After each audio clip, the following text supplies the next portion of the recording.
Ladies and gentlemen, from Concord, California, and now available on BarberShopWindow.com comes the most pathetic, hideous, sloppy, eternally disgusting, continuously terrible, and fantastically laughable woman to appear on this or any other t-shirt ever.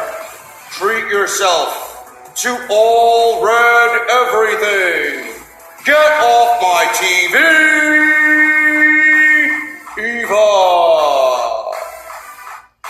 Marie.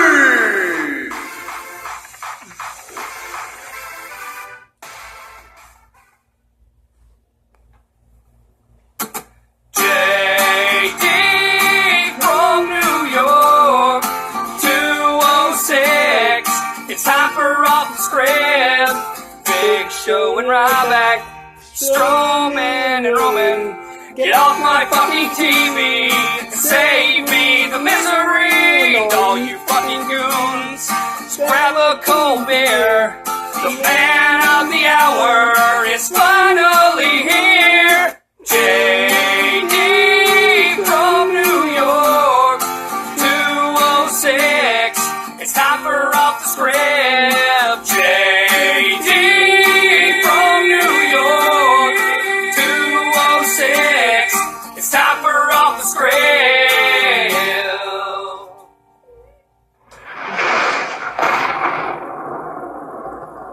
What is going on, guys? JD from New York here.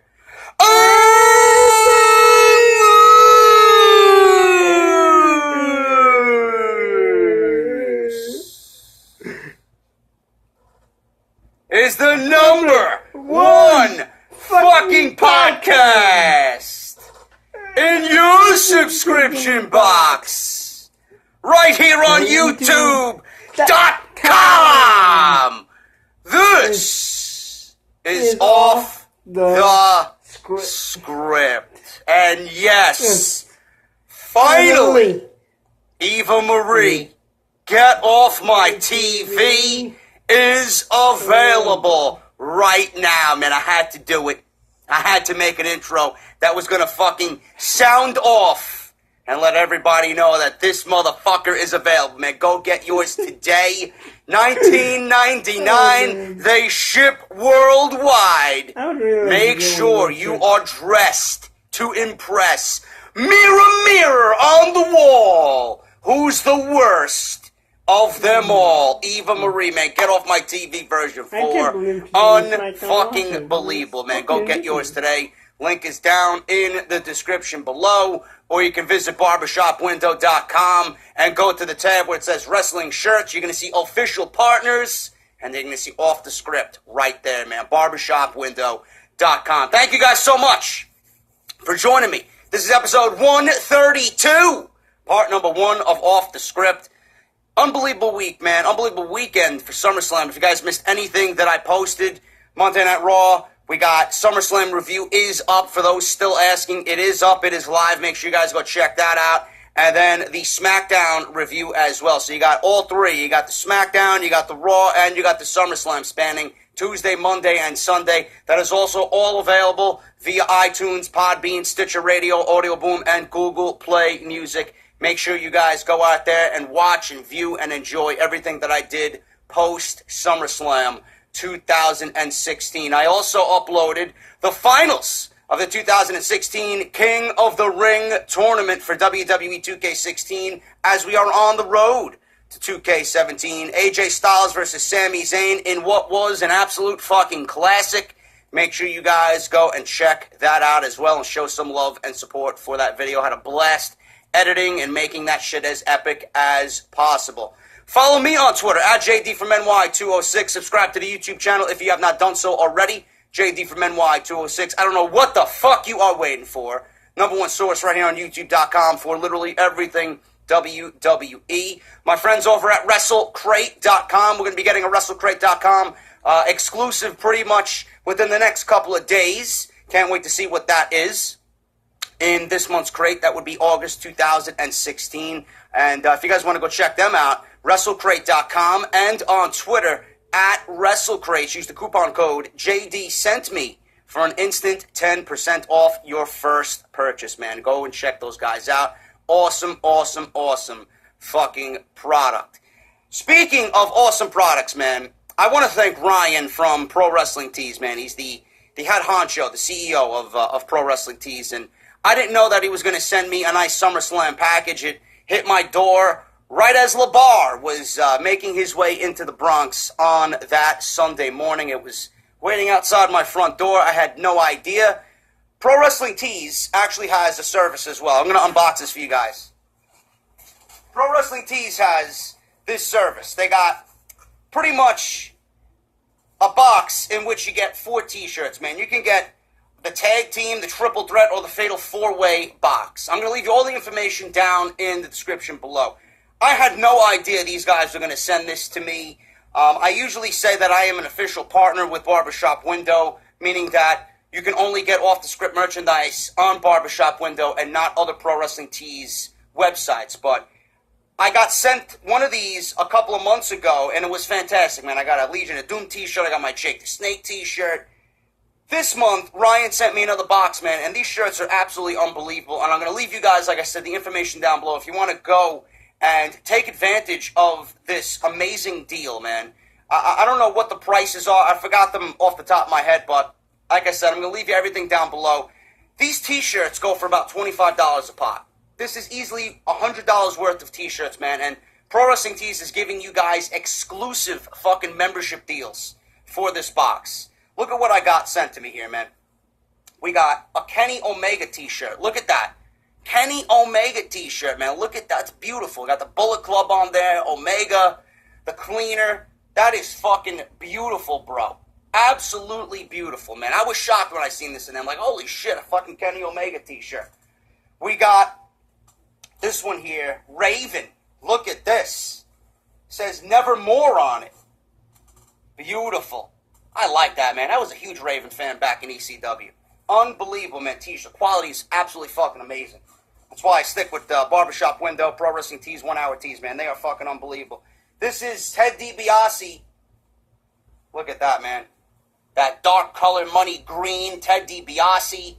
Oh, yeah. That's fucking beast. And this one is my favorite out of all of them, man. Not my color, but the color, I'll let the color slide on this one, man. Look at this. Macho Man, Randy Savage. Cream of the crop. Look at that, man. This is fucking amazing.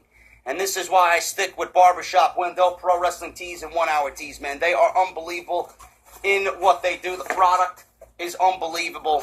I want you guys to go check those guys out. I'm going to leave you all the information for their monthly boxes down below. You guys can get 2 to 4 t-shirts, man. You could get the tag team box, you could get the triple threat box, or you could get the fatal 4-way box.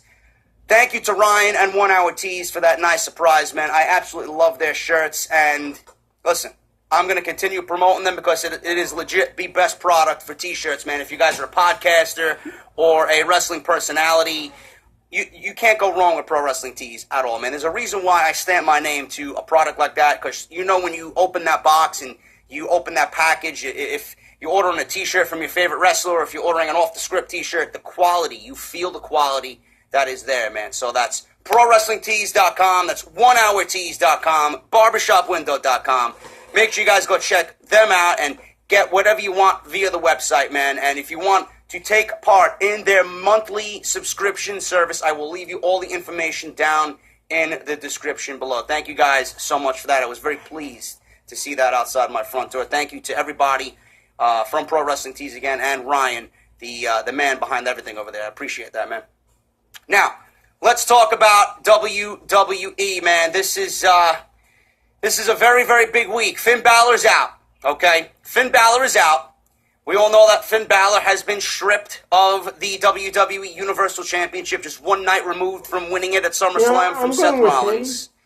And now, Kevin Owens, the rumors are circulating, And I hope to fucking Christ that this is not true at all, because this would be WWE not moving forward in the new era. If what I'm about to read to you and report to you and talk to you about happens, WWE will be going in reverse. We do not want that to happen. Okay? I'm sure all the fucking goons of Roman Reigns are going to be fucking thrilled. I'm sure they were all thrilled like a bunch of fucking retards that Finn Balor pretty much had his shoulder pop out of its socket, and he tore his labrum, and he had surgery. He's going to be out for fucking 6 to 8 months. I'm sure everybody's fucking thrilled, right? Well, because now this opens up the door and opens up another opportunity for Roman Reigns. I don't know why people would be happy with Finn Balor being injured. And I discussed this several times already, especially on the Monday Night Raw review. People are absolutely thrilled. At least some of you. I know some of you with fucking brains and logic are understanding that this is a terrible blow to Monday Night Raw, especially being that Finn Balor was going to be a vital role or a vital part of that brand, especially with the brand split. We got brand exclusivity now. You're not going to see any of these guys on SmackDown. You're not going to see any of the guys on SmackDown on Monday Night Raw to fill a top spot. This is a legit top spot eliminated on Monday Night Raw. And now WWE is reshuffling their plans. And whatever the plans may be, from what I see, they're not good. And I hope come Monday Night Raw that two things happen, or at least the possibility of two things happen, and they don't include Roman Reigns. A ton of things have changed over the last few months. When Roman Reigns got suspended, a lot of stuff changed for him at SummerSlam and ended up working out for others. WWE Chairman Vince McMahon seemed to be opening up the potential for someone to take Reigns' spot as well. Enter the WWE NXT star named Finn Balor, who became the number 5 overall draft pick in the draft in July. He came in with a lot of fanfare, but many casuals had not ever seen him before his first night on Monday Night Raw. Despite this, it seemed WWE thought it would be best to put Balor right in the WWE Universal title picture and have him beat Roman Reigns to do it. Balor would go on to defeat Seth Rollins at SummerSlam this past Sunday, but get injured in the match. He would dislocate his shoulder and then be put back, and then have it put back into place. He forced it back into place, but would also end up tearing his labrum, which meant he had to get surgery to fix it. Therefore, he had to drop the Universal title. And now a fatal four-way between Seth Rollins, Roman Reigns, Big Cass, and Kevin Owens will not only determine the WWE Universal Champion on Raw, but it will set across Raw plans going into the future with brand exclusive pay-per-views and then to round out the rest of 2016. However, original plans for Reigns and Balor at SummerSlam were completely different, and things very well could have never turned out the way that they did. According to the Wrestling Observer and Dave Meltzer, WWE originally wanted Finn Balor to make his pay-per-view debut at SummerSlam against Chris Jericho, while Roman Reigns was going to face Seth Rollins for the Universal title at the biggest party of the summer.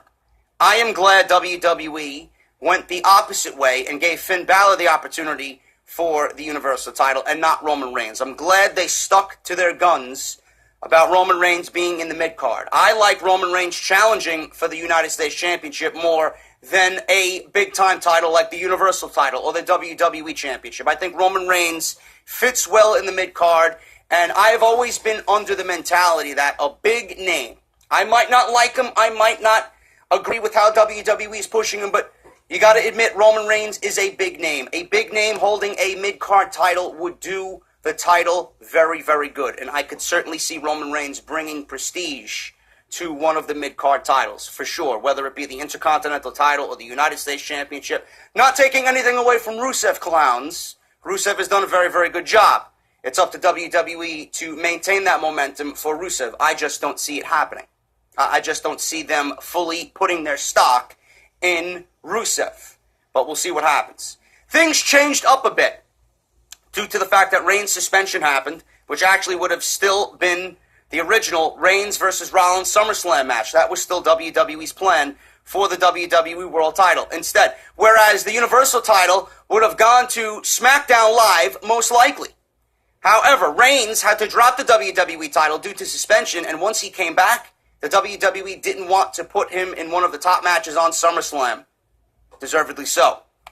They didn't even really allow a match for him at the event, as he just attacked Rusev before the Randy Orton-Brock Lesnar main event, which I didn't understand.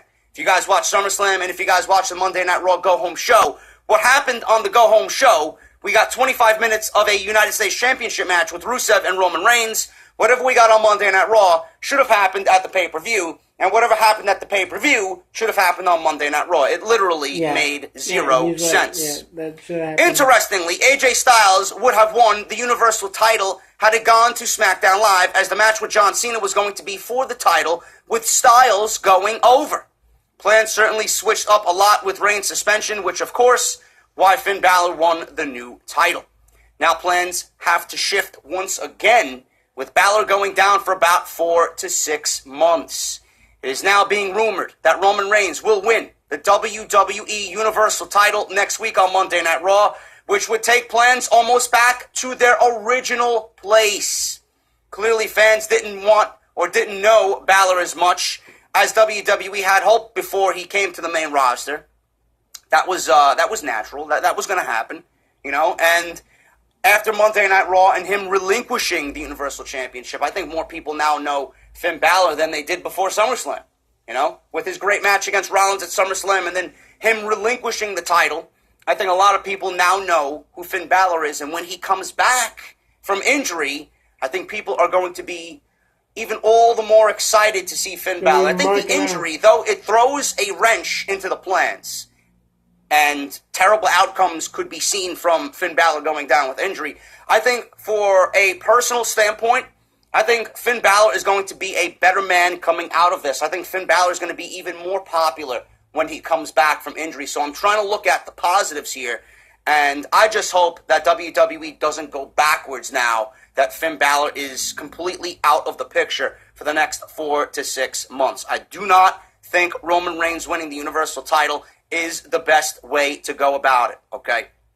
Like I said, clearly fans didn't know Balor as much as WWE had hoped before he came to the main roster. A large section of the WWE fans did know him very well, which is why he got the reactions he did most everywhere they went. However, due to the uncertainty they had with him, they wanted to debut the Demon King version of Balor earlier than most thought they would, or at least most thought that they had wanted. Nobody wanted to see the Demon on Monday Night Raw. WWE did that as a way to get Finn Balor and his character and his nature as the Demon out there to the casual viewer. I didn't think that was the right way to do it, but whatever the case may be, all is said and done by now. No sense in going back and talking about what happened. So it really makes no sense at this point in time. Most who knew Balor agreed it would have been a lot better to debut the painted version of him at SummerSlam and not on Raw, okay? I thought coming out at SummerSlam with the Demon would have done Balor a lot better than just debuting him in fucking a piece of shit town. You save that for SummerSlam, man. You really save that for the first appearance on pay-per-view. Make it special. Make it feel important. WWE just wasted a huge opportunity with that. And everybody's going to be watching SummerSlam on the network anyway, whether you subscribe for free or whether you actually subscribe monthly for the network. People are going to find a way to watch SummerSlam. And if they seen Finn Balor as the Demon then for the first time, I think a lot more people would be understanding of who Finn Balor is, and I think that would have generated even more excitement, but that's just my honest opinion on that. Judging from fan reaction as well as intrigue amongst casual fans, this did turn out to be a good plan, as Balor managed to impress a lot of people and draw them in with his alter ego. The paint at SummerSlam ended up being different, which was good for him, just slightly, not by too much. Sadly, the injury will keep Finn Balor out of action, and he will then have to win back the fans he may have lost in his absence. I don't think Finn Balor is going to lose a lot of fans in his absence at all. I think this is going to be a very, very good thing for Finn Balor in the long run. Meanwhile, WWE seems to be going back to business as usual with Roman Reigns, possibly walking out with a world title.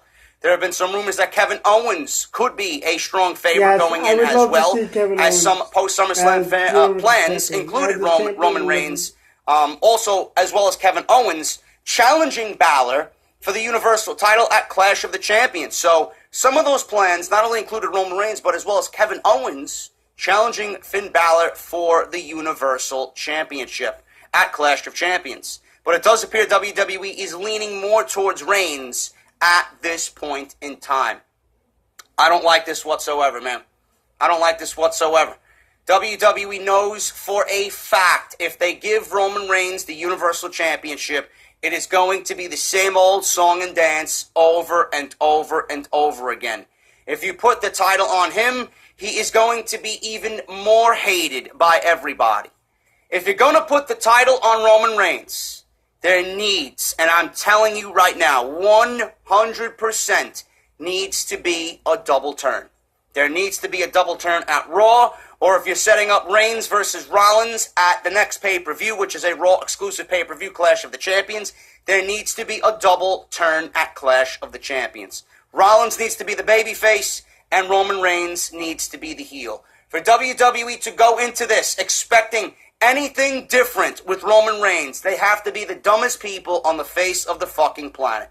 Roman Reigns is not going to be accepted no matter what championship title you put around his waist, no matter what storyline you put him in to look good, no matter you put him in this Rusev thing trying to get him over as the American hero trying to take down the foreign fanatic. It's not going to work. It is not going to work. Everything that WWE has done with Roman Reigns has fucking failed. If they're going to put the title on him, it needs to be a double turn, absolutely no question. I don't know what else to tell you. Another reason why I don't think Roman Reigns is winning, and I have a gut feeling that Roman Reigns is not going to win it. And WWE may say fuck you to everybody, because this wouldn't be the first time that they did this. You need to kind of clear up things with Rusev. You know? Rusev had his ribs injured, and I'm using the quotation fingers here, injured by Roman Reigns. Wore black tape out on Monday Night Raw. He had a match with Big Cass. He absolutely didn't give a shit about fighting for a chance to fight for the Universal Championship. He walked out on a match with Big Cass. He got himself counted out. Now, we can all joke around saying that, Rusev didn't want the fucking title because it looks like a piece of shit. He's got a United States Championship that looks infinitely better than the one WWE just introduced at SummerSlam, and I wouldn't blame him if that was the reason why he walked out. But the reason why he walked out is because he physically cannot compete due to what Roman Reigns did to him at SummerSlam. He exacerbated the injury at SummerSlam. Not only that, a week prior at Monday Night Raw, Roman Reigns really did a number on the ribs, and that was a focal point in that match, which carried over into SummerSlam, carried over into Monday Night Raw. Rusev wore black tape. So Rusev not fighting for the United States Championship could have a direct impact on Roman Reigns. Will Rusev play a part in the Fatal 4-Way on Monday Night Raw to fuck Roman Reigns over in his chance for the Universal Championship? If you're asking me, personally, I think so. I think WWE needs to tie up loose ends for Roman Reigns. On top of that, if Rusev is not going to play a role in Roman Reigns not winning the title, who is he going to challenge at Clash of the Champions for the United States Championship? You mean to tell me WWE again is going to go into a pay-per-view and do a rush job and build up another contender for Rusev in 3 weeks? When you already have Roman Reigns? You already built up Roman Reigns with the whole wedding interruption and disrespecting his wife and Rusev wanting to fight for honor. Rusev's got to get his win back. Rusev never got his win back. So you're going to make Rusev look like a fucking loser in front of his wife? Rusev needs to fight Roman Reigns at Clash of the Champions. Not only because it's going to give Roman Reigns a challenger and Rusev a fight at Clash of the Champions and put the United States Championship on the line, the whole most important thing here is Rusev has to gain the honor of his wife back. He lost. They didn't have a match at SummerSlam. It ended in a no contest. So just by that fact and that fact alone, you need to have Rusev and Roman Reigns at Clash of the Champions. That leaves us three. I don't think Roman Reigns is going to be the Universal Champion at Monday Night Raw. I don't think so. I have a very, very good feeling. Okay? And if they do make Roman Reigns, well, WWE clearly doesn't have a goddamn fucking brain cell up here in their head. They cannot have it happen. Stick to your fucking guns. You haven't even given Seth Rollins the fucking title. You haven't given Seth Rollins any fucking title since he came back. And supposedly this is the fucking guy who never even lost the title. You're gonna give it right back to Roman Reigns? For what? For what? If anybody deserves this coming out of Monday Night Raw, it's Kevin Owens. Kevin Owens deserves the fucking title. Look at the work ethic that Kevin Owens has put in and week out since his debut last year. You mean to tell me Kevin Owens doesn't deserve a shot with this title? I mean, seriously. The only thing that I'm worried about is if they give Kevin Owens the title, how many different faces do they have to challenge Kevin Owens, who's clearly a heel? The only one that you got is Sami Zayn. Now, if you're going to give me Sami Zayn versus Kevin Owens for a feud over the Universal Championship, I'm not going to fucking complain. I'm not going to complain whatsoever. I think that could fucking carry the brand of Monday Night Raw into the next year. That's how fucking great that is. Have those two guys fight over the Universal Championship until Finn Balor comes back. Seriously. And then when Finn Balor comes back, have him relive his feud with Kevin Owens. Balor versus Owens. That would be fantastic. Or you could give it to Seth Rollins and finally give this guy what he deserves. You know, the title has been evading him ever since he came back. And you wanted to put it on everybody else but Seth Rollins. You wanted to do everything against what should happen with Seth Rollins. Now it's all coming back full circle. It's like the title belongs on Seth Rollins. You gave it to Roman Reigns. You didn't give it back to Seth Rollins immediately. You gave it to Finn Balor. You know, Seth Rollins is there laughing, you know. You want to give it to everybody else but me. I'm the one who never lost it. I'm the one who never got the chance to legitimately lose this title. And everybody around me is getting suspended. They're getting hurt. They're not doing the job as a champion. Disappointment as champion. Might as well come back to me. You know? Might as well come back to me. Everything that WWE's done to keep the title away from Seth Rollins seems to be bad luck. So give him the title. Or could WWE give the fucking title to Big Cass? I don't know why they would do that. I don't know why anybody would even devise an idea such as that. Could I see it happening? Of course so. This is WWE. Of course I could see them giving the title to fucking Big Cass. He's 7 foot tall, and you can't teach that. You gotta teach him to fucking wrestle a little bit better in the ring. You know? This is not world champion material yet. He's not even on the main roster a good 6 months yet. You're gonna give him the fucking Universal title? The title that is going to pretty much distinguish the best from the rest on Monday Night Raw? Come on, man. Big Cass is not ready to fill those shoes. Big Cass is not ready to headline pay-per-views. Big Cass is not ready to be a world champion at all. If I was to choose, and I'm sticking to my guns with this, I think Reigns versus Rusev will happen at Clash of the Champions. I don't think WWE is this stupid. I don't think so. I have a pretty good feeling within me that Roman Reigns is not walking out of Monday Night Raw with the title. If they do, I think we might as well just give up on the entire fucking product altogether. I think it's either going to be Seth Rollins or Kevin Owens. The only problems that I see with that is if Owens wins it, what type of face is he going to go up against? There's not many faces on Monday Night Raw that's going to allow for a great feud. And you got your biggest face injured, Finn Balor. Is Seth Rollins going to win the title? Who is he going to feud against? If Seth Rollins wins the title, do we have to sit through months and months and months of fucking programming with him and Roman Reigns again? I don't even want to think about it. I don't want to think about it. I don't know what WWE is going to do here. This was very interesting. The original plans for Balor and Roman Reigns. Balor was supposed to fight Chris Jericho. As we all know, Rollins was supposed to fight Reigns. And Balor, his first feud coming out of SummerSlam was going to be against Kevin Owens. So, why not give Kevin Owens the title and just call it a day? I think the way WWE needs to look at this is to give the title to the most deserving individual. Rollins doesn't need the title. Rollins doesn't need the title. Rollins is over. Rollins will have his moment in the sun again. I think now is the time to start rewarding people who have obviously been your A-plus players for a very, very long time. And that A-plus player is Kevin Owens. I think Kevin Owens walks out of Monday Night Raw in Houston as the new WWE Universal Champion. Let me know what you guys think about that. This is interesting news and news that gets me very, very excited. Main roster plans for Samoa Joe revealed. The former NXT champion Samoa Joe had a fantastic run in NXT over the past year. Since his debut, he's been one of the top performers for the brand, which should come to no surprise of anyone. Many would argue Balor versus Joe is the biggest rivalry in NXT history to date. And his most recent match at NXT TakeOver Brooklyn against Shinsuke Nakamura is a huge passing of the torch for NXT's next chapter. Although many have put down the idea of Samoa Joe being in WWE developmental, including WWE Hall of Famer Stone Cold Steve Austin, who believes Joe should have been on the main roster over a year ago, according to a report from DailyWrestlingNews.com, it seems that the wait to see Samoa Joe on Raw or SmackDown is almost over. The word is that Joe will be on WWE's main roster sooner rather than later.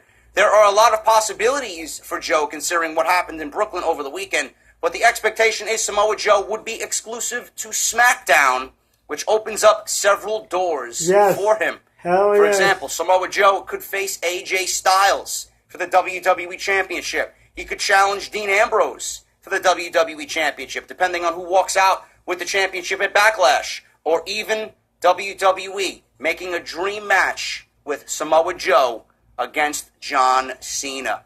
All of that could potentially happen, and that gets me as a fan excited. Samoa Joe, I don't think should go to Monday Night Raw. I think the plan should be for Samoa Joe to go to SmackDown. Joe in itself gives SmackDown an unbelievable boost, and you need heels on SmackDown. There's no better heel right now in all of WWE than Samoa Joe. I would love to see this happen. Do I see it happening within the next month or so? No. I think Samoa Joe is going to remain in NXT for at least one more rematch with Shinsuke Nakamura. As we all know, per WWE contract, and again I use the quotation fingers loosely, Samoa Joe is probably guaranteed another rematch with Shinsuke Nakamura. I think he's going to get another title match. I think Nakamura is going to beat him again. That's going to be Joe's send-off. I don't know when the next TakeOver event is. It might be in October. I think we can wait until October to see Joe on SmackDown, and then I believe there's going to be another TakeOver event in December. I'm hearing that WWE might actually have a TakeOver event in Sydney, Australia. So that's going to be very interesting. Like I said, I think we see Samoa Joe versus Nakamura at least one more time. Maybe some type of stipulation match. But I do see Joe moving up to the main roster before the end of 2016.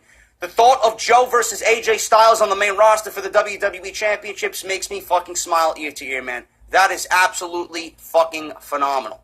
Anybody against Joe, man. Joe versus Wyatt, Joe versus Ambrose, Joe versus Ziggler, Joe versus Cena, Joe versus Orton. Joe on SmackDown, I think, is the way to go. Seriously, for now, in this draft, in this brand split, the current brand split that we got now, I think Joe on SmackDown is where he needs to be, man. That would be absolutely phenomenal. So, like I said, I think we see Nakamura one more time with Joe, and then after that, Joe will be on SmackDown with the rest of them, giving us classics on the main roster. Nikki Bella, expected to win SmackDown's Women's Championship. Nikki Bella has a lot of fans, but also has a lot of critics. Many people don't take her seriously despite being the longest reigning WWE Divas Champion in history. That record will stand since the belt is now retired. However, it was announced last night that SmackDown is introducing, or I should say it was announced this week on Tuesday, that SmackDown will be introducing a Women's Championship for the brand at Backlash in a few weeks. And Nikki Bella will be one of the 6 competitors vying for the championship in a 6-pack challenge. Could have went about it a different way, a more creative way, but it is what it is. We're getting the match 6-pack challenge at Backlash. Although, the WWE Universe would choose Becky Lynch, Naomi, or even Natalya to become the first SmackDown Women's Champion. It looks like WWE officials are going with an all-too-familiar choice.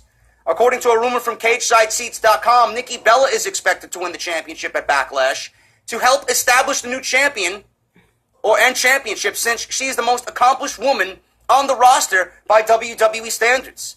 The belief is that she will become the brand's first women's champion, but Bella isn't expected to hold the title very long after Backlash. The only issue SmackDown is going to run into is if Nikki Bella is heel or a face, which that is of no concern right now. That was determined on SmackDown this week. Carmella turned heel, not only attacking Nikki Bella as she was being interviewed by Renee Young in the ring before their match, but she attacked Nikki Bella in front of Renee Young on Talking Smack as well, post-show. So Carmella is now a heel, and Nikki Bella is going to remain as a babyface. At SummerSlam, she received a face reaction only to team and win the match with heels. Carmella's beatdown on SmackDown may have been a face turn for Nikki, so the jury is still out on what she's going to be doing now that she is on SmackDown. To be honest with you, I know everybody is going to immediately say, you know what, Becky Lynch needs to win the title. But in this case, I don't think I would mind Nikki winning it and bringing some prestige and a big name holding that title. If she holds the title for a couple of months and then drops it to Becky Lynch, I think that's going to look better for Becky. I think beating Nikki Bella in a one-on-one match for Becky is going to go a longer way than beating 5 women at Backlash in a 6-pack challenge. That's just my honest opinion. I would not mind if Nikki Bella won it, had it for a couple of months, and then lost it at the next exclusive pay-per-view for SmackDown, which she would challenge Becky Lynch for the title, and Becky wins it there. I don't mind this rumor at all. I don't mind if this comes true. I like that mentality. I think you got to think what's going to be better for Becky. You know, Becky is obviously going to be the leader of this division, no question. You got Sasha, you got Charlotte, and now you got Bayley on Monday Night Raw. Becky needs to be treated just like those other women, even though she is on SmackDown. Becky is the leader and the most popular woman on that SmackDown women's roster in that division. Giving it to Nikki only is going to make people want to see Becky win it more. And when it finally happens, it's going to be a great moment. That's my mentality with that. Let me know what you guys think about that. But Nikki Bella right now, per rumor, is expected to win the SmackDown Women's Championship at Backlash in that 6-pack challenge with all the women on the main roster. And one more thing, guys, here. I got backstage news. I got backstage news on the Dudley Boys saying goodbye on Monday Night Raw and retirement. This week on Raw, the Dudleys said goodbye to the WWE Universe after having an unexpected final year with WWE. It didn't end like most farewells do, but it was a perfect example of what their last run was about. The Dudleys were going to have one final table spot, but Carl Anderson and Luke Gallows spoiled the fun, which put them over and gave them a little bit of heat. That's what the Dudleys' final run was all about for them. According to a report from DailyWrestlingNews.com, the Dudleys' goodbye segment on Monday Night Raw was legit, and it's not going to lead to a feud with Anderson and Gallows. Recently, it was reported that Bubba Ray Dudley and Devon Dudley had re-signed contracts with the WWE for another year. But it was just the terms that were agreed to, and both sides have decided to part ways for some reason. Of course, there is still the option for the Dudleys to have one final match with Anderson and Gallows, but the entire Raw roster was backstage to give them a standing ovation as they came through the curtain. That's all we have on that. Now, I was under the impression that maybe the Dudleys are going to SmackDown. I thought maybe the Dudleys might be that final team in the tag team tournament because we only have 7 teams announced. Heath Slater found his partner in Rhino, and there's still one team remaining. A lot of people talking maybe the Dudleys, maybe Crime Time coming back. You guys are mentioning the Revival. I don't see why it would be the Revival. The Revival are NXT Tag Team Champions. They are in NXT. They're not going to be competing for the SmackDown Tag Team Championships. Dudleys possibly. But then again, I seen someone tweet at me this week that the Dudleys were getting into a verbal argument with Matt Hardy and Broken Matt and Broken Jeff. Maybe the Dudleys are going back to TNA. I don't know what's going on here, man. You know, Matt Hardy's been tweeting that the Dudleys are going to be a vital part in the Great War. I don't know what the fuck's going on. You know, the Dudleys were very, very underutilized in WWE. They still had a lot to give. Even if it was with Bubba Ray as Bully Ray, I don't see why they want to be walking away from WWE. I think right now would be a great opportunity for Bubba Ray to go single and do something important on the main roster, whether it's with Raw or SmackDown. In fact, I see him better on SmackDown than I do Monday Night Raw. You know, like I said, SmackDown could use heels. Bubba Ray Dudley plays a fucking great heel. Adding that to SmackDown would give them an automatic boost for that brand. Devon, I don't know what Devon would be doing, man. I think that would be it for Devon. You know, I don't see him thriving in a singles role. I don't see him doing anything. Maybe a producer, maybe a road agent, maybe a trainer, something along those lines. Whereas Bubba Ray continues on singles as Bully Ray or some type of Bully Ray type character in WWE. I don't want them going back to TNA. I would have loved to see that happen in WWE. But with the recent tweets, maybe TNA has kind of weaseled themselves back into the Dudley camp. I don't know. I don't know what's going on. Maybe the Dudleys really didn't want to leave TNA to begin with. They wanted to come back into the WWE to have a huge impact on the tag team division, and WWE let them down. They treated them like fucking jobbers. The Dudleys, the most decorated team in WWE history, one of the greatest teams of all time, multi-time champions spanning all across the globe, were treated like fucking jobbers. Jobbers. At every chance they got, they were treated like fucking jobbers. They were treated like enhancement talents. And that's where WWE's problem lies. They don't see the fucking talent they have on the roster. They take advantage of getting these guys in, and they don't use them. They bring these guys in for the sake of bringing them in and not using them, just for the simple fact that they don't go anywhere else. I don't like that mentality, man. If you're going to bring someone in, use them to the best of their ability. The Dudleys still had a lot to give as a tag team. If you weren't going to push them as a tag team and you wanted to push other teams in the midst of